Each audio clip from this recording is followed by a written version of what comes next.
Okay, this is my audience.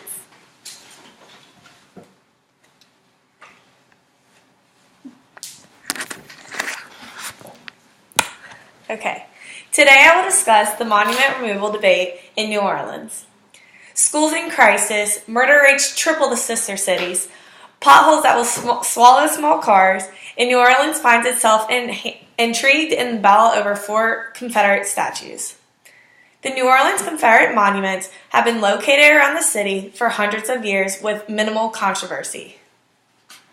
Since July of 2015, the mayor of New Orleans, Mitch Landry, along with New Orleans City Council, has begun the legal process to remove these 4 historical monuments.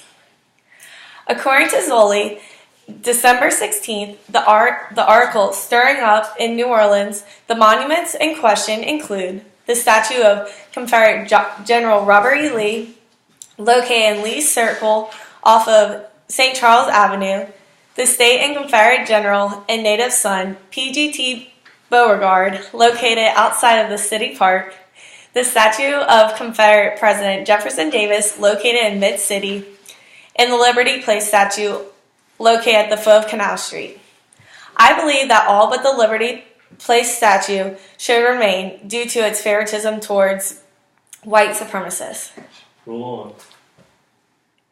In analyzation of removing the Civil War monuments, New Orleans proper proves that these monuments should not be taken down because of their historical lessons that are provided in the community, and the state should focus on the bigger issues such as schools, murder rates, and man-eating potholes. The current effort to remove the Confederate monuments can be tracked back to the church shooting in South Carolina in 2015, where a known racist entered the St. Charleston Church, killing 9 of its congregation. Dylan Roof, 21 years old, committed this atrocity in order to spike racial tension across the country, as stated Worland's article in 2015. This barbaric act started the debate of the Confederate flags flying in government offices, which led Mitch Landry into dialogue about removing the monuments with the 6-1 vote of the City Council from Crane Barrow's article on the removal of the statues in 2015. To briefly explain, these Confederate men had tremendous attributes and they were devoted statesmen. All 3 were West Point graduates, served in the United States and Mexico-American War, and were military leaders. They were not in favor of the sector from the Union. With slavery at its forefront, the question of states and rights versus federal rights came into play with the continuation United States westward expansion. As Virginia, Mississippi, Louisiana segregated from the Union, so did these 3 statesmen. In my opinion, taking down the monuments is still not going to end racism. Therefore, we should strive to learn the history behind the monuments and learn from the mistakes that were made. George Santina, a Spanish philosopher, said, Those who do not remember the past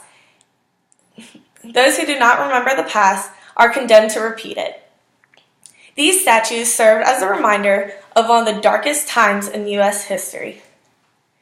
Instead of removing these statues, why not place a place card around them telling the complete history of what led to the Civil War and post-war era? By removing these statues, will this remove racism? As a visitor to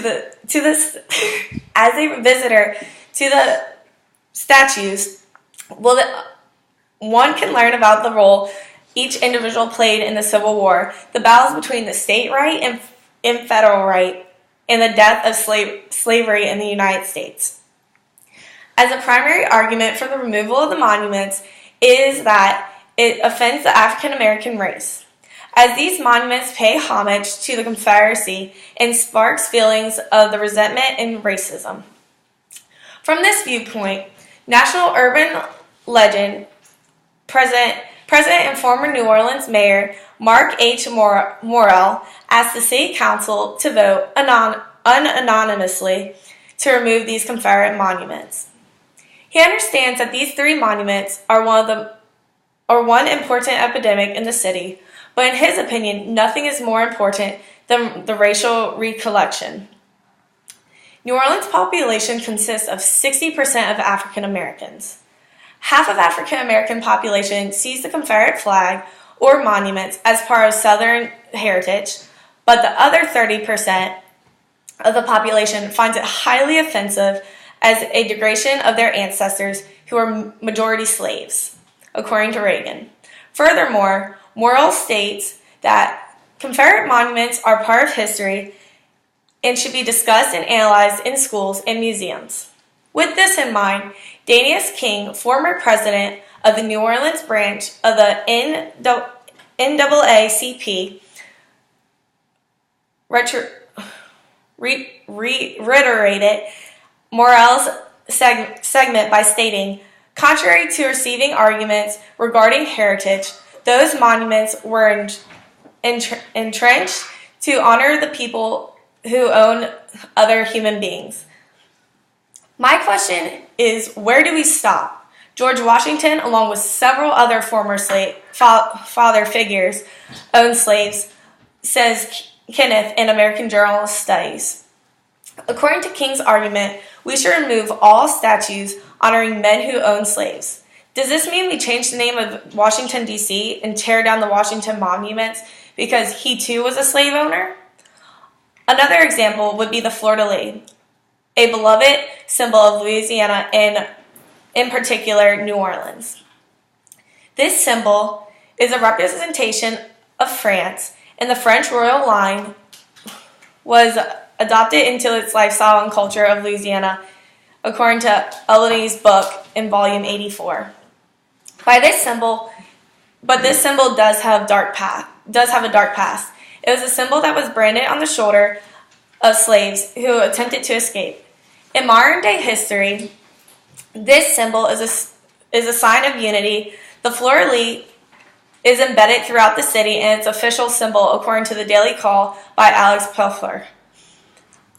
I, for one, thought, for example, that in 2005, Hurricane Katrina hit the city, and the fleur-de-lis was a perfect representation of our city's unity and coming together in such tragedy. This racial debacle should not be surrounded around these monuments. As much as slaves dominated this time frame, the United States history, it was not the center of all evil. These men fought for their country and took pride in these states and were great statesmen. The monuments are not encouraging slavery. It does not mean that slavery is right. Yes, these men owned slaves, but slavery was not the focal point. The focal point was fighting for states' rights and federal rights. The New Orleans Confederate Monument had stood for hundreds of years, honoring them for their leadership roles during a tragic and difficult time period. They hold a great value of historical meaning of both good and bad. These monuments in New Orleans contribute a historical lesson to the community and sends the message that one cannot erase the past, only learn from their mistakes. New Orleans government and city council should not remove these monuments. Taking down the brick and mortar will not remove racism.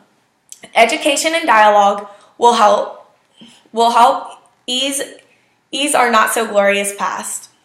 It is important we focus on what really matters in the city, like the infrastructure, murder rates, and other epidemics. Take action by informing others on what you learned today and maybe form a petition. Thank you.